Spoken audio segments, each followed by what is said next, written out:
I stood at the entrance of the wedding hall, holding a small gift in my hands, while hundreds of people celebrated the happiest day of my daughter-in-law's life.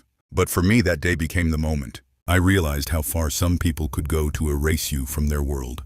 I walked toward the stage with a smile on my face, hoping that after everything that had happened, maybe there was still a place for me in her heart. But the moment she saw me, her expression changed.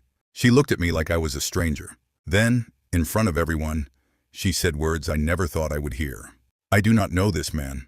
The entire room became silent. My name is Robert Wilson, and I was 72 years old when this happened. For most of my life, I worked, sacrificed, and built everything I had because I believed family was the only thing that truly mattered. I spent years helping the people around me, especially my son and the woman he loved. I supported their dreams, helped them when they had nothing, and even trusted them with things that most people would never hand over. But I never imagined that one day, the same people I protected would stand in front of me and pretend I was nobody. The truth was, they thought they had already taken everything from me.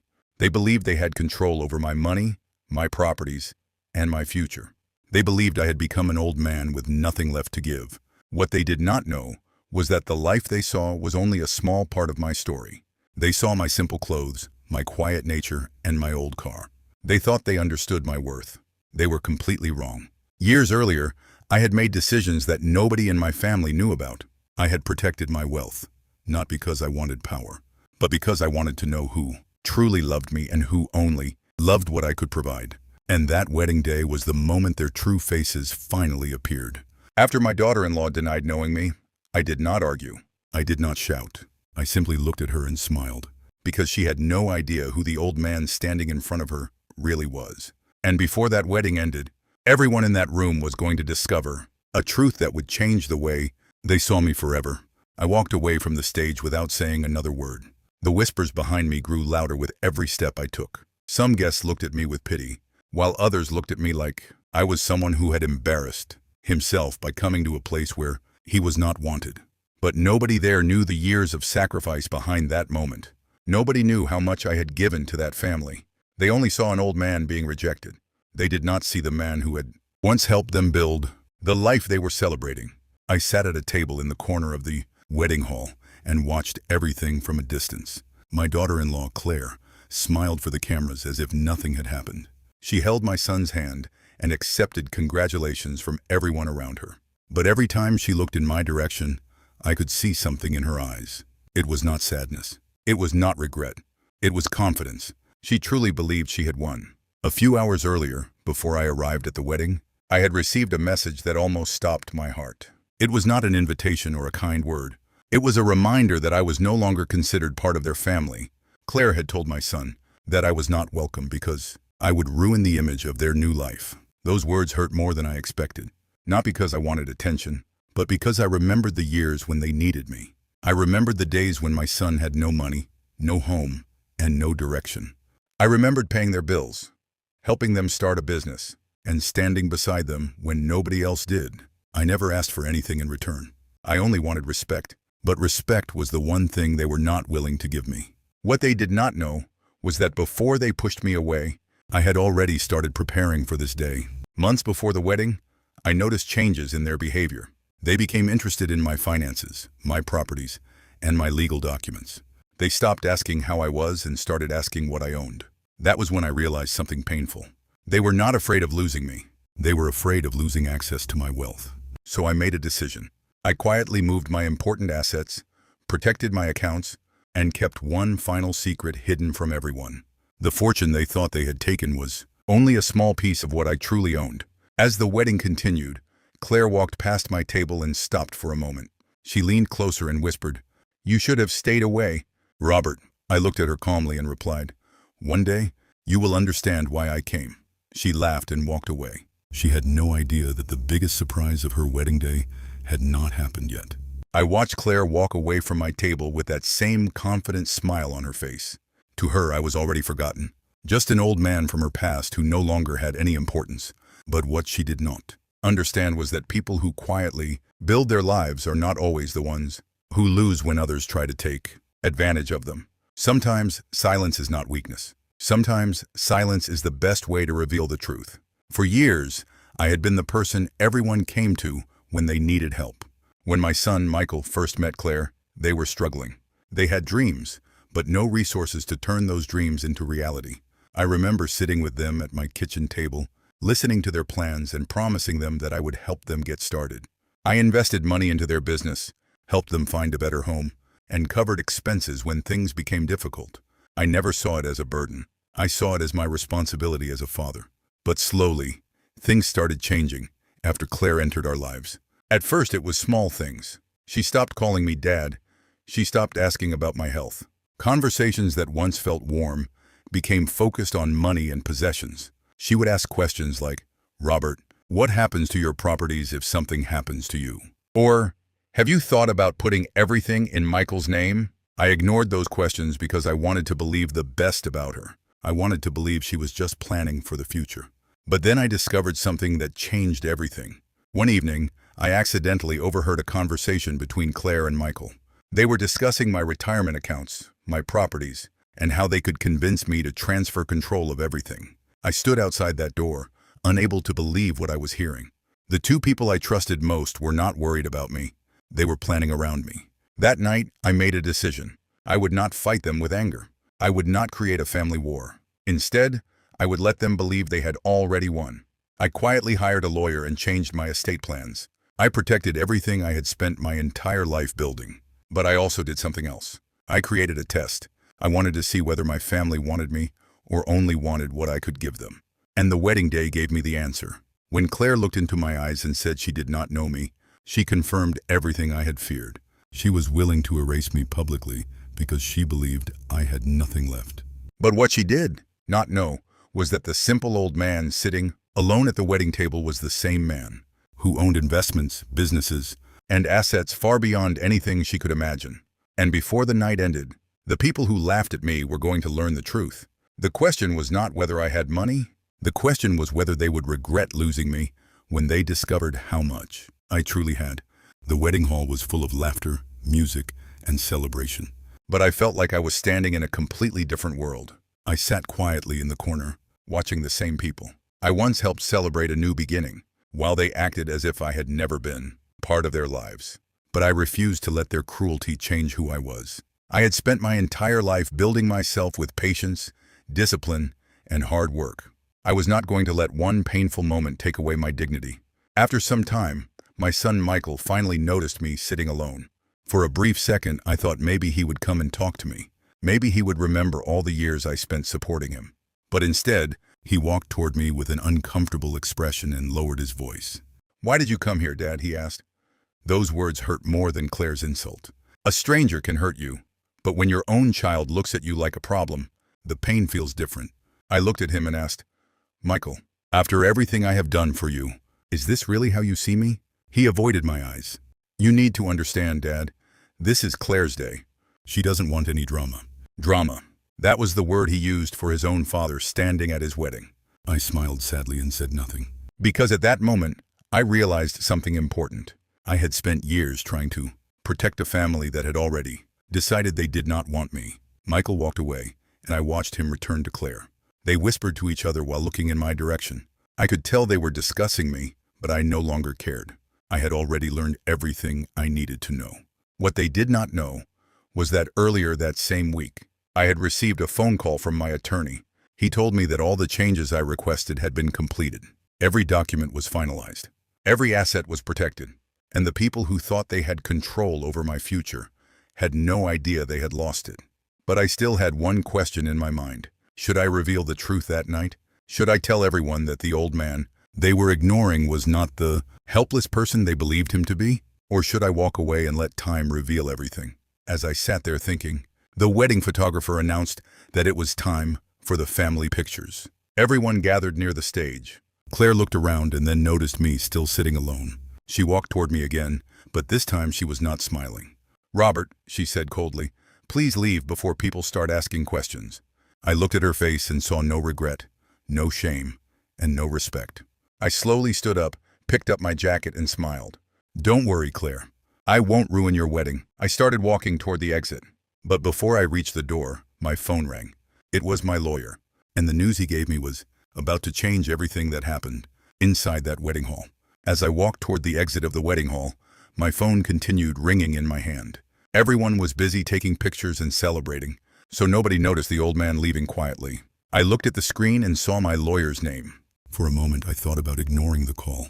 I had already suffered enough that day, but something inside me told me to answer. "Robert," my lawyer said, "I have just received confirmation. Everything has been completed." I stopped walking. "What about the final documents?" I asked. "They are officially approved. Your assets, investments, and properties are now completely protected. Nobody can access them without your permission." I closed my eyes and took a deep breath. For months I had waited for this moment, not because I wanted revenge, not because I wanted to prove I was rich. I did it because I wanted to protect the life I had spent decades building. But there was something else my lawyer told me that caught me by surprise. "Robert, there is one more thing you should know. Someone from your son's side contacted my office last week." My heart tightened. "Who?" There was a short silence before he answered. "Claire." I stood there silently. My lawyer explained that Claire had tried to get information about my financial situation. She wanted to know if there was anything left under my name, what properties I still owned, and whether I had changed my will. I almost laughed, but it was not a happy laugh. Even after humiliating me in front of hundreds of people, she was still worried about my money. That was when I finally understood. The problem was never that they forgot me. The problem was that they only remembered me when they wanted something. I returned to my table instead of leaving, not because I wanted their attention, but because I wanted to finish what I came there to do. A few minutes later, the wedding host announced that there would be a special surprise presentation for the family. Everyone gathered around, curious about what was happening. Claire smiled proudly, thinking the attention was finally on her. But then the host looked at me. "Mr. Robert Wilson, could you please come forward?" The entire room became quiet. Claire's smile disappeared. Michael looked confused. People started whispering. The old man they had ignored moments earlier was suddenly being called to the stage. I slowly stood up and walked forward. Nobody knew why I was being invited. Nobody knew what was about to be revealed. And most importantly, Claire had no idea that the biggest surprise of her wedding was not a gift. It was the truth about the man she tried to erase. The moment I stepped toward the stage, every conversation in the wedding hall stopped. Hundreds of eyes turned toward me. The same people who had watched me being humiliated minutes earlier were now looking at me with curiosity. I could feel the questions in their faces. Who is this old man? Why is he being called forward? Why does the host suddenly want him in the spotlight? Claire stood beside Michael, completely confused. She looked at the host, then at me, trying to understand what was happening. A few moments earlier, she had told everyone she did not know me. Now she was watching the entire room wait for me to speak. I reached the stage calmly. I did not look angry. I did not want revenge. I simply wanted the truth to finally come out. The host held a microphone and smiled before saying, "Before we continue with the celebration, there is someone who deserves to be recognized today." Everyone looked at me. I lowered my head slightly, remembering all the years I spent helping Michael and Claire. The years when nobody saw my sacrifices. The years when I gave without expecting anything in return. Then the host continued, "Mr. Robert Wilson is not just a guest at this wedding. He is the person who helped make many of the opportunities this family has today possible." A wave of whispers moved through the crowd. Claire's expression changed. Michael looked uncomfortable. The host continued, "Years ago, when Michael was struggling to build his future, Robert was the person who supported him. He helped him when nobody else did. He stood beside him when things were difficult." I watched Michael lower his eyes. For the first time that day, I saw shame on his face. But I was not finished. I reached into my pocket and pulled out a small envelope. It was not filled with money. It was not a legal document. It was something much more important. A letter I had written months earlier. I looked at everyone and said, "I did not come here to expose anyone. I did not come here to ruin a wedding. I came here because I wanted to see if the people I loved still remembered me without knowing what I had." The room became completely silent. Claire looked nervous.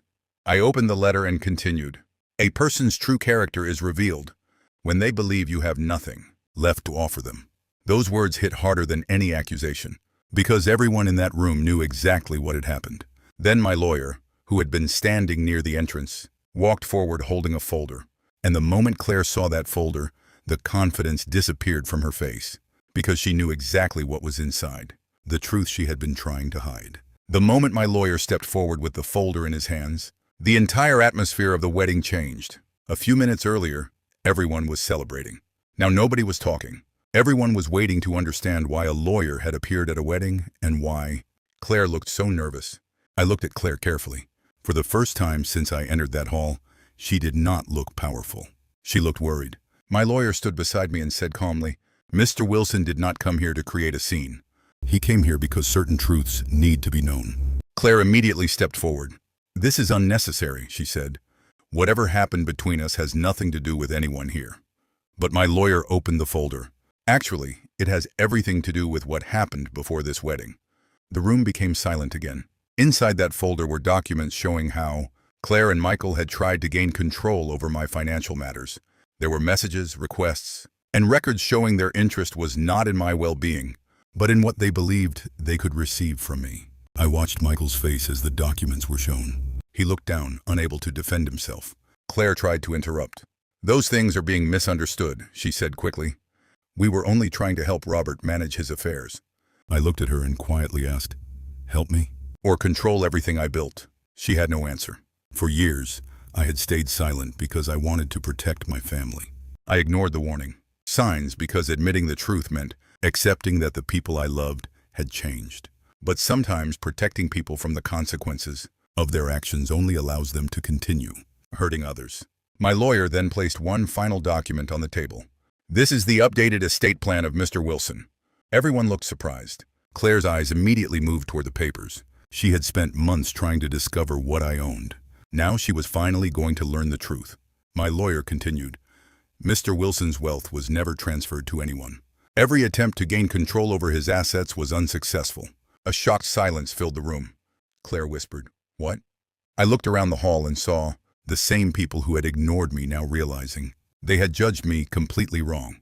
But then my lawyer said something that surprised everyone. "Mr. Wilson is not only financially secure, he is one of the most successful investors in this city." The room exploded with whispers.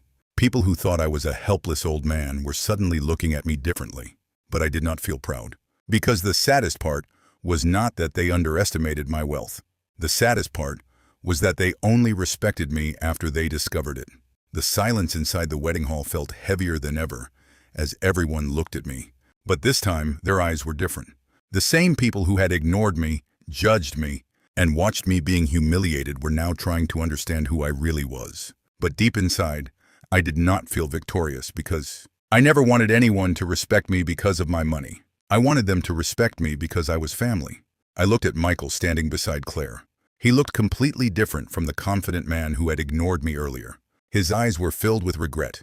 But regret after losing something is not the same as love before losing it. Finally, Michael asked, "Why didn't you ever tell us?" I looked at him quietly and replied, "Tell you what." He lowered his voice and said, "That you had all this wealth, that you were this successful." I smiled sadly and answered, "Because I wanted to know if you cared about me when there was nothing to gain." My words hit him, harder than any document could have. The truth was, I never hid my life to impress anyone. I lived simply because I learned a long time ago that money changes the way people see you. When people know what you have, sometimes they stop seeing who you are and only see what they can get. Claire slowly walked toward me, and for the first time, the confidence on her face was gone. "Robert, I think there has been a misunderstanding," she said softly. I looked at her and asked, "A misunderstanding?" She looked down and whispered, "We never meant to hurt you." I remembered the moment she looked me in the eyes and said she did not know me. I remembered how easily she erased years of memories in front of everyone. I took a deep breath and said, "The hardest thing was not losing money. The hardest thing was realizing that the people I helped were willing to lose me." Nobody spoke. The celebration had completely changed. The music had stopped, the smiles were gone, and everyone was thinking about what they had witnessed. Then my lawyer quietly came closer and whispered something that surprised me. "Robert, there is one more thing you should know." I turned toward him and asked, "What is it?" He looked at Michael and Claire before saying, "They were not only trying to access your current wealth, they were also planning something that could have taken everything you built." For the first time that night, I felt something different. Not sadness, not disappointment, concern, because maybe the humiliation at the wedding was only the beginning. Maybe the real betrayal was still waiting to be revealed. The words my lawyer whispered to me changed the entire meaning of that day. Until that moment, I thought Claire and Michael only wanted my money, my properties, and the lifestyle they believed I could provide. But now I was hearing that their plan was much bigger than I imagined. I looked at my lawyer and asked, what exactly were they planning? He opened the folder in his hands and showed me documents I had never seen before. These were not simple requests about my finances. They were plans, agreements, and conversations that proved they had been preparing for a future where I would have no control over my own life. My hands tightened as I read through the papers. They had discussed convincing me to sign documents that would transfer management of my assets to them. They wanted me to believe they were helping me because I was getting older, but their real goal was control. I looked across the room at Claire and Michael, and for a moment, I could not recognize the people standing there. These were the same people I had protected, the same people I had helped when they had nothing, the same people I thought would stand beside me when I needed them. My lawyer quietly said, Robert, you need to understand something. They did not come here today expecting to see you. They thought you were already powerless. Those words hurt because they were true. They did not fear losing me. They only feared losing access to what I owned. I slowly walked toward Michael and Claire. Everyone watched as I stood in front of them. Michael looked ashamed, but Claire still tried to defend herself. Robert, you are making this look worse than it is, she said. We were only thinking about the future. I looked at her and asked, whose future? Mine or yours? She had no answer. Michael finally spoke. Dad, we made mistakes. I looked at my son and said, a mistake is forgetting an appointment. A mistake is saying the wrong thing. What you did was a choice. The room became silent. I did not raise my voice. I did not insult them. I simply told the truth. Then my lawyer placed one final document in front of them. It was the document that proved everything they thought they had already. One was never theirs. Claire's face changed the moment she saw it, because inside that document was the one thing she never expected. The truth about my real fortune and what I had planned long before they tried to erase me. The moment Claire saw the document in my lawyer's hand, the confidence disappeared from her face. For months, she believed she had everything figured out.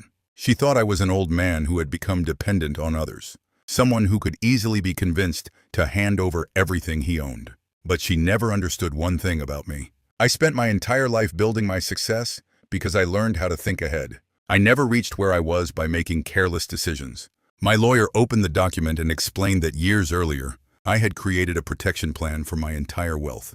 Every property, every investment, and every account was legally secured. Nobody could take control of anything without my approval. The room became silent as everyone listened. Claire looked shocked. But we thought, she started, then stopped. I looked at her and said, that was your problem. You thought you knew everything about me. Michael looked at the floor, unable to meet my eyes. I wanted to be angry, but all I felt was sadness. Because no father wants to see his own child realize his mistakes. Only after losing something valuable. My lawyer then revealed something else. Before the wedding, Claire had already contacted people asking about my assets. She was trying to understand what she could gain from me. When those words were spoken, several guests looked at her differently. The woman who had proudly claimed she did not know me was now exposed as someone who knew exactly who I was when it came to money. Claire tried to explain herself, but every excuse sounded weaker than the last. Robert, you have to understand. We were worried about your future, she said. I calmly replied, if you were worried about my future, you would have asked how I was feeling. You would have visited me when I was sick. You would have cared about my life, not my accounts. My words made the room completely silent. Then I turned toward Michael. Son, I gave you everything I could, but the one thing I could not give you was a good heart. That was something you had to choose yourself. Michael's eyes filled with tears, but I could not change the past. Some wounds are created by the people closest to us, and those wounds take time to heal. As I walked away from them, I thought the truth had finally come out. But then my lawyer stopped me and said something that made me turn around. Robert, there is still one last secret you don't know. I looked at him in surprise. What secret? He opened another file and said, the reason they wanted control of your wealth so urgently was not just greed. They were hiding a serious problem that could destroy them. The moment my lawyer said they were hiding something that could destroy them, I felt a strange feeling in my chest. After everything I had discovered, I thought nothing could surprise me anymore. But the look on my lawyer's face told me this was something much bigger than money. He opened the file slowly and placed several documents on the table. Robert, before you make any decision about forgiveness or cutting ties, you deserve to know the complete truth. I looked down at the papers and began reading. The first few pages were financial records, but they were not about my accounts. They were about Michael and Claire. They had been struggling with huge debts for years. Their lifestyle, their expensive choices, and their desire to appear successful had created problems they could no longer hide. They were not trying to control my wealth because they wanted to build a future. They were trying to use my money to escape the consequences of their own decisions. I looked at Michael, and for the first time, he did not look like an angry son or someone trying to defend himself. He looked like a man who knew the truth was finally catching up with him. "Is this true?" I asked. Michael remained silent. That silence was my answer. Claire quickly stepped forward and said, "Robert, you don't understand." We had no choice. I looked at her and replied, "There is always a choice. You chose to lie. You chose to hide things. You chose to treat me like I was worthless because you thought I had nothing left." She looked away. The room was completely quiet. I remembered all the times I helped them without asking questions. The times I paid bills, supported their dreams, and stood beside them during difficult moments. I never expected repayment. I only expected love and respect. My lawyer then showed me one final message between Michael and Claire. It was written just days before the wedding. The message said, "Once Robert gives us control, everything will finally be ours." I read those words again and again, not because I was surprised, but because they confirmed the painful truth I already knew. They were not planning to include me in their future. They were planning a future without me. I closed the file and took a deep breath. That day, I came to the wedding thinking I would reveal my wealth and prove them wrong. But I realized something more important. I did not need to prove my value to people who failed to see it. Then I looked at Michael and Claire and said, "I have spent my whole life giving you chances. But today you will finally learn what happens when someone loses the trust of the person who always believed in them." And as I walked away from the wedding hall, I knew this was not the end of my story. It was the beginning of my new life. I left the wedding hall that evening with a heavy heart, but for the first time in years, I felt free. I was no longer carrying the pain of trying to prove myself to people who had already decided my value. As I walked toward my car, I looked back at the building where my own family had tried to erase me, and I realized something important. The greatest loss was never the money they failed to take. The greatest loss was the love and trust they had thrown away. The next morning, I met with my lawyer to discuss everything that had happened. He asked me if I wanted to take legal action against Michael and Claire for their attempts to gain control over my assets. I sat quietly for a moment because, despite everything, Michael was still my son. A part of me wanted him to understand his mistake and change. I did not want revenge. I wanted him to realize what he had done. I decided not to destroy his life, but I also decided I would no longer protect him from the consequences of his choices. My lawyer helped me create one final letter for Michael. In that letter, I wrote about the years I spent supporting him, the dreams we shared, and the pain I felt when he chose money over his own father. I told him that I would always love him. But love does not mean allowing someone to keep hurting you. Days passed, and Michael finally came to my house. For the first time in a long time, he came without asking about money or property. He stood at my door with tears in his eyes and said, "Dad, I was wrong." I looked at him and saw not the man who betrayed me, but the child I once held in my arms. But forgiveness does not erase what happened. I told him, "Michael, I can forgive you, but rebuilding trust will take time. Words cannot fix what actions destroyed." He nodded, knowing I was right. Claire never apologized. She blamed everyone except herself and continued believing that money was the reason she lost everything. But I knew the truth. She did not lose my wealth. She lost a family member who would have done anything for her. Months later, I returned to living the quiet life I always loved. I still wore simple clothes. I still drove the same car. I still enjoyed peaceful mornings with a cup of coffee. The only difference was that now I no longer wondered who truly cared about me. I already knew, and that knowledge was worth more than any fortune I could ever own.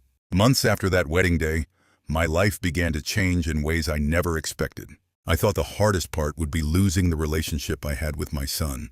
But I slowly learned that sometimes distance can reveal truths that closeness hides. Michael started visiting me regularly, not to ask for help, not to talk about money, but simply to sit with me. At first, our conversations were uncomfortable. Years of disappointment cannot disappear in a single day. But slowly, I saw something I had not seen in a long time. I saw my son again, not the person who stood beside Claire and ignored me, but the boy who used to hold my hand when he was young and tell me he wanted to make me proud. One evening, while we were sitting outside my house, Michael looked at me and said, "Dad, I don't know how I became that person. I thought success was about having more, but I forgot the people who helped me get there." I listened quietly, because those words were something I had waited years to hear, but I also knew that forgiveness does not mean forgetting. I told him, "Michael, wealth can disappear overnight, but the way you treat people stays with you forever. The world may forget how much money you had, but it will never forget how you made people feel." He nodded, and for the first time, I felt like he truly understood. As for Claire, I never saw her again after that.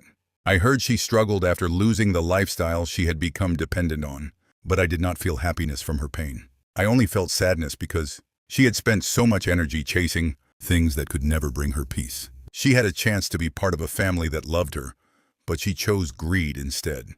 Looking back, I realized the wedding day was not the day I lost my family. It was the day I discovered the truth about them. The humiliation I felt in that room slowly became the moment that gave me my freedom. I no longer needed to hide my success. I no longer needed to prove my worth. I understood that a person's value is not decided by the way others treat them. It is decided by the kindness, patience, and love they carry inside. I spent decades building my fortune, but the greatest lesson I learned had nothing to do with money. It was about knowing when to give, when to forgive, and when to finally choose yourself. And as I looked back at everything that happened, I knew one thing for certain. The day my daughter-in-law tried to erase me was the day I finally found myself again. Years have passed since that unforgettable wedding day, but I still remember the moment Claire looked at me and said she did not know me. Some wounds heal with time, but some memories stay because they teach us something important. When I look back now, I no longer feel anger. I feel grateful that the truth came out before I wasted more years, believing in a relationship that was built on conditions. My life after that day became quieter, but it also became more meaningful. I started spending my time doing things I had always wanted to do, but never had enough time for. I traveled, helped people who truly needed support, and invested in causes that reminded me of the values my parents had taught me. I realized that wealth is not about how much you keep for yourself. True wealth comes from how much good you can create with what you have. Michael continued working hard to rebuild the trust he had broken. It was not easy, and I never pretended that everything could return to the way it was before. But over time, his actions began to speak louder than his apologies. He became more patient, more responsible, and more understanding. One day he asked me, "Dad, do you think I can ever make up for what I did?" I looked at him and said, "You cannot change the past, Michael, but you can decide who you become from this moment forward." Those words became the beginning of a new chapter for both of us. I learned that sometimes people make terrible choices because they lose sight of what truly matters. That does not excuse their actions, but it helps you understand that anger only keeps you trapped in the same painful moment. The greatest victory I had was not proving that I was wealthy. It was proving that I could walk away from betrayal without losing my kindness. I still have the same simple habits. I still enjoy quiet mornings, old memories, and peaceful evenings. The difference is that now I surround myself with people who value my presence, not my possessions. That wedding was supposed to be a day when I was forgotten. Instead, it became the day everyone learned the truth. They thought they were leaving an old man behind. They thought they had taken everything from me, but they were wrong. Because the one thing they could never take away was my dignity, my experience, and the life I built with honesty. And in the end, I discovered that the greatest fortune a person can have is not found in a bank account.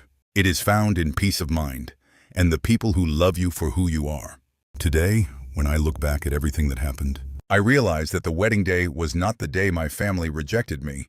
It was the day I finally understood my own worth.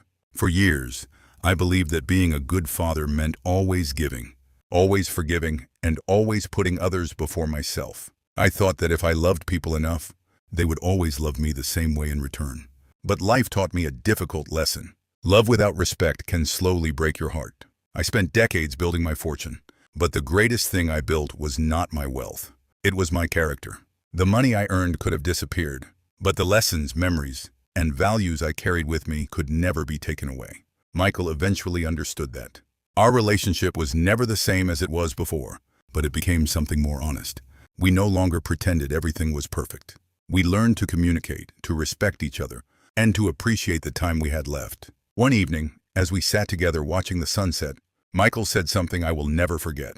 "Dad, I spent so much time thinking about what you could give me, that I forgot the greatest gift was having you in my life."